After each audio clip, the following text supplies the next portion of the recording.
Bonne journée, merveilleuse journée à tous nos téléspectateurs et auditeurs.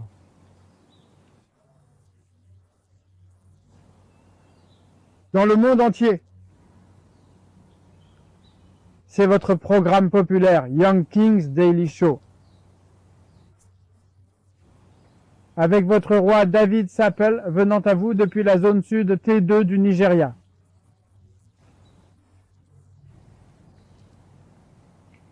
Nous vous apportons dans ce programme aujourd'hui pour discussion le sujet 2.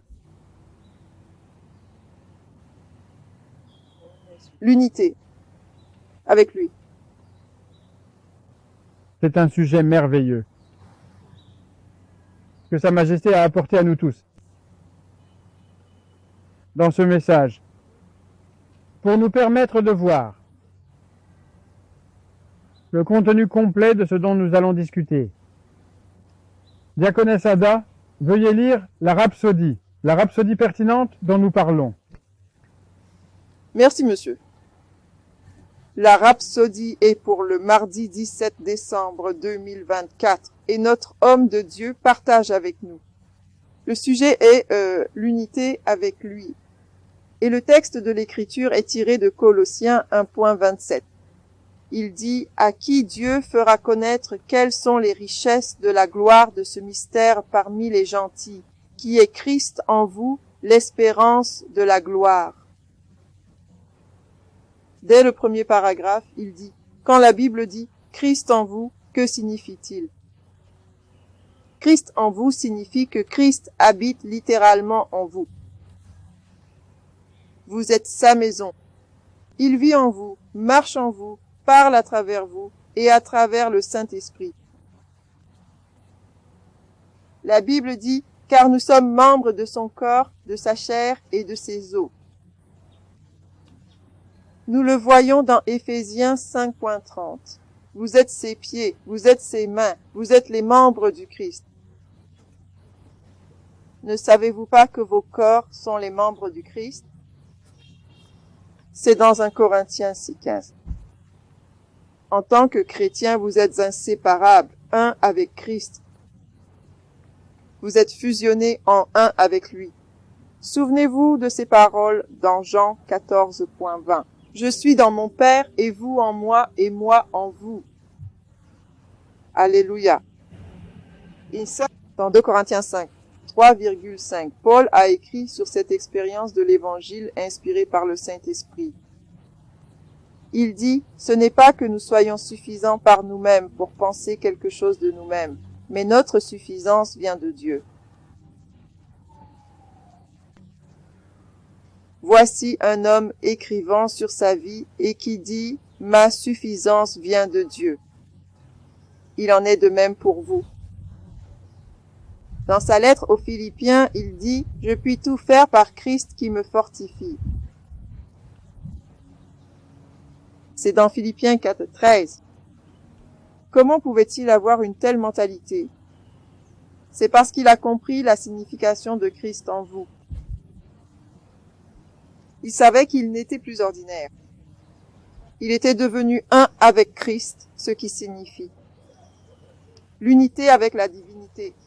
La parole déclare dans 1 Corinthiens 6.17, « Mais celui qui est uni au Seigneur est un esprit. » Puis le dernier paragraphe dit, « Vous êtes un avec le Seigneur. » Donc même souvent déclarer hardiment, « Ma suffisance vient de Dieu. » Cela signifie que la capacité de Dieu travaille en vous et à travers vous. C'est la raison pour laquelle vous êtes invisibles, toujours prospères, fructueux et productifs. Gloire à Dieu. Alléluia. Le Seigneur. Prenons la confession ensemble. Je veux que vous répétiez après moi. Christ habite en moi. Christ habite en moi. Et moi en lui. Et moi en lui. Je suis inséparable. Je suis inséparable. Un avec lui. Un avec lui. Un membre de son corps. Un membre de son corps. Un membre de son corps. De sa chair. De sa chair. De sa chair. Et de ses os. Et de ses os. Et de ses os. Je suis le vaisseau. Je suis le vaisseau par lequel il se manifeste. Il se manifeste. Sa gloire. Et révèle. et révèle sa sagesse multiforme. Sa sagesse multiforme. Sans limite, ma suffisance, et de lui, Et de lui. et par lui, je peux tout faire, J'agis dans la conscience, je travaille dans la conscience de cette réalité divine, aujourd'hui, et toujours, au nom de Jésus, Amen, Amen. Quand vous entendez ma suffisance, Et de lui. En d'autres termes, l'argent qui vous vient de lui. Ce n'est pas le frère, la sœur ou l'ami. Non. Soyez conscient tout le temps que lorsque vous entendez une alerte de carte de crédit sur votre téléphone, c'est le mot que Dieu vous a envoyé. Utilisez-le bien. Nous avons parlé auparavant du parrainage du ministère. Tout ce qui vous vient, allez d'abord donner à Dieu ce qui lui appartient. Maintenant, avançons un peu plus vite. Pasteur Ngozi, c'est un sujet très sensible. Cela a dû vous affecter d'une manière ou d'une autre. Oui, monsieur. Écoutons-en une partie. Merci. Merci. Beaucoup, papa. Vous savez, nous devons remercier énormément notre homme de Dieu pour cette opportunité, à cause du genre de parole qu'il nous apporte de la parole de Dieu, la façon dont il simplifie la parole de Dieu. Notre homme de Dieu nous a fait comprendre que la plus grande chose à propos du salut n'est pas seulement que le Christ est venu mourir. La plus grande chose à propos de notre salut est que nous sommes maintenant un avec le Seigneur. Il est venu nous amener à être un avec lui. Nos pensées sont ses pensées. Nous sommes maintenant unis à lui. Ses membres sont nos membres. Notre tête est sa tête. Notre corps est son corps. Nous ne sommes pas. Nous ne marchons pas dans la confusion. Nous connaissons la volonté de Dieu. Nous savons ce qu'est sa volonté. Nous ne sommes pas confus. Nous ne sommes pas confus quant à ce que nous devons faire dans la vie parce que nous sommes un avec le Père. L'évangile nous a été apporté. Il nous a fait savoir que nous sommes entrés dans l'immortalité. Parce que vous êtes un avec le Père, la maladie ne peut pas habiter en vous. Il n'y a pas de mort. Notre homme de Dieu nous a dit que nous sommes entrés dans l'absence de vieillissement. Et c'est pourquoi nous avons quelqu'un comme vous, jeune roi David, monsieur, qui a 102 ans et qui continue d'avancer et de faire tant de grandes et puissantes choses pour l'évangile. Parce que nous marchons dans l'absence de vieillissement. Quand vous êtes un avec lui, vous marchez dans l'immortalité. Quand vous êtes un avec lui, vous marchez dans l'absence de besoin. Il n'y a rien du diable qui peut être trouvé en nous, parce que nous sommes un avec le Père. Celui qui est uni au Seigneur est un avec lui. Nous sommes un avec lui, et je suis tellement reconnaissant pour cette eau. Je suis reconnaissant pour vous, papa, parce que vous êtes un tel exemple de ce que cet article particulier de Rhapsodie dit, l'unité avec lui. Merci beaucoup, monsieur. Merci. Il y a un autre sujet aussi qui est très très pertinent par rapport à ce que vous venez de dire.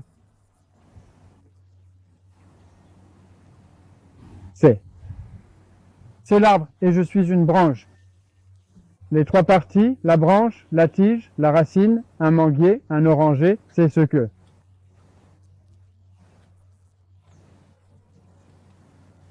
Ce sujet dit aussi, un manguier est un manguier.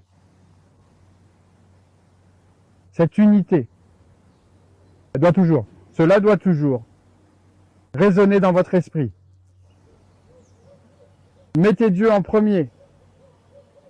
Vous ne pouvez jamais être perdu en quoi que ce soit, même si vous le mettez en premier. Voyons ce que vous avez également à dire sur ce sujet. Merci. Merci, cher papa. La rhapsodie d'aujourd'hui est le pasteur partageant avec nous son unité avec lui, et nous ne pouvons pas assez remercier notre homme de Dieu pour la rhapsodie de la réalité qu'il nous a donnée, c'est-à-dire le révérend Dr. Chris Oyakhilome, DSC, DSCDD. Vous savez, c'est aussi inspirant parce qu'il ramène à notre conscience encore et encore que, en tant que chrétiens, parce que nous sommes un avec lui, cela signifie que il y a certaines choses qui ne devraient pas être non, il y a certaines choses pour lesquelles nous ne devrions pas être remarqués en tant que chrétiens. Il y a certaines choses qui ne devraient pas faire partie de nous parce qu'il a dit nous sommes l'os de son os, nous sommes sa chair. Vous savez? Alors, si en fait l'os est de la chair, cela signifie que je ne suis pas limité. Je suis l'étendue du bras de Dieu. Si j'étire mes mains, cela signifie que le Christ étend sa main, vous savez. Si je parle, cela signifie que Dieu parle à travers moi, vous savez. Et à cause de cela, la maladie ne devrait pas faire partie de mon corps. La maladie ne devrait pas faire partie de mon corps. Je ne devrais pas être conscient de ne pas avoir, parce que vous voyez, Christ en moi est l'espérance de Dieu. Vous voyez, ma suffisance vient de lui. Donc, je dois toujours avoir, vous savez. En fait, par la loi, je devrais avoir, parce que ma suffisance vient de lui, parce que Christ habite dans mon corps. Et vous savez, en entendant ce message, papa, vous savez, en regardant votre vie, papa, vous savez, j'ai vu votre passion, j'ai vu votre faim, vous savez, envers l'évangile, vous savez, vous voulez toujours donner, vous voulez toujours aller au-delà. Et en vous regardant, on peut dire, ah, mais papa ne fait rien maintenant, mais vous poussez toujours. Alors, papa, dites-nous, quelle est votre motivation, vous savez, en lisant ceci? Qu'est-ce qui vous a poussé à toujours vouloir faire quelque chose pour l'évangile? Parce que c'est notre appel, c'est notre vie. Il vit en nous. Nous, il vit en nous. Nous l'exprimons, vous savez. Alors, quelle est votre motivation? Quelle est votre impulsion, papa, pour cela? Vous voyez? On m'appelait ce nom. Smart Jeben de Bise. Le nom a ensuite changé en David Smash Jeben de Bise. Comme vous le savez tous, quand je sortais du baptême d'eau, le nom David est resté. Et le pasteur qui m'a pris. Dans ce baptême d'eau, il dit 2003, c'était il y a longtemps. Vous voyez, ça a toujours résonné en moi. Vous mettez Dieu en premier, vous en faites votre source de provision, vous ne pouvez jamais être à court. Non. La motivation est que si Dieu peut me changer. Donc si vous faites ce que je fais maintenant, que je ne pouvais pas faire il y a 30 ans, alors il doit y avoir quelque chose en Dieu. Ce que je fais maintenant, je ne pouvais pas le faire il y a 30 ou 40 ans, il doit y avoir quelque chose en Dieu. C'est cette unité dont je parle. Os de ses os, chair de sa chair. Donc ne vous attendez pas à la maladie, ne t'attends pas à être pauvre ou dans le besoin. C'est exactement de cela que nous parlons. Vous voyez, ce ministère est un grand ministère. Et Dieu a fait le bon choix. En demandant à notre homme de Dieu d'être celui qui dirige le monde entier. Donc, j'allais dire, nous devrions faire une petite pause.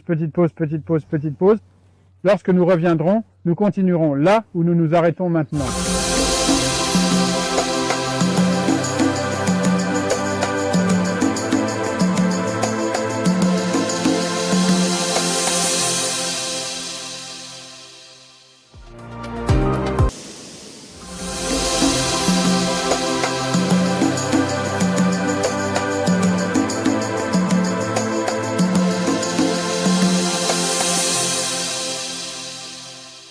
Bon retour parmi nous. Nous avons discuté unité avec Dieu, unité avec Christ. Et le sujet a été extrêmement frappant. Maintenant, je veux à ce stade dire ceci, et c'est très important.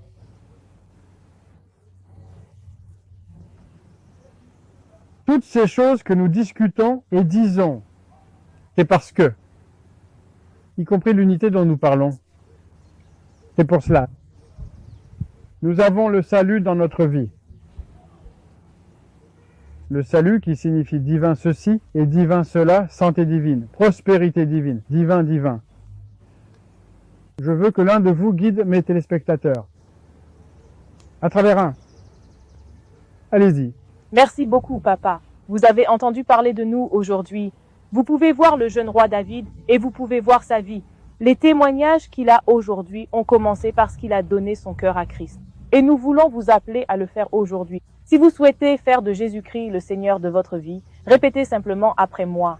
Dites, « Ô Seigneur Dieu, je crois de tout mon cœur en Jésus-Christ, Fils du Dieu vivant. Je crois qu'il est mort pour moi et que Dieu l'a ressuscité des morts. Je crois qu'il est vivant aujourd'hui. Je confesse avec ma bouche que Jésus-Christ est le Seigneur de ma vie à partir de ce jour. Par lui et en son nom, j'ai la vie éternelle et je suis né de nouveau. Merci Seigneur pour avoir sauvé mon âme. Je suis maintenant un enfant de Dieu. Alléluia.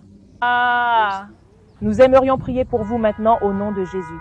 Cher Père, nous te remercions pour tous ceux qui sont venus à toi aujourd'hui, qui ont donné leur cœur à Christ et accepté le sacrifice de ton Fils sur la croix. Père, nous te remercions car rien du diable ne peut être trouvé en eux au nom du Seigneur Jésus. Oui, ils sont bénis avec ton amour. Ils sont bénis avec ta bonté. Ils sont bénis avec un esprit saint. Ils sont bénis avec ta plénitude, ô Dieu. Père, nous te remercions car ceux-ci, ô Dieu, auront une profonde faim de toi en grandissant dans la foi chrétienne. Au nom de notre Seigneur Jésus, Amen. Eh bien, ici à ce point, mettre fin à cette session intéressante. À sa fin. Et je reviendrai vers vous, tous nos merveilleux spectateurs du monde entier. C'est au revoir pour l'instant et que Dieu vous bénisse. Au nom de Jésus. Amen.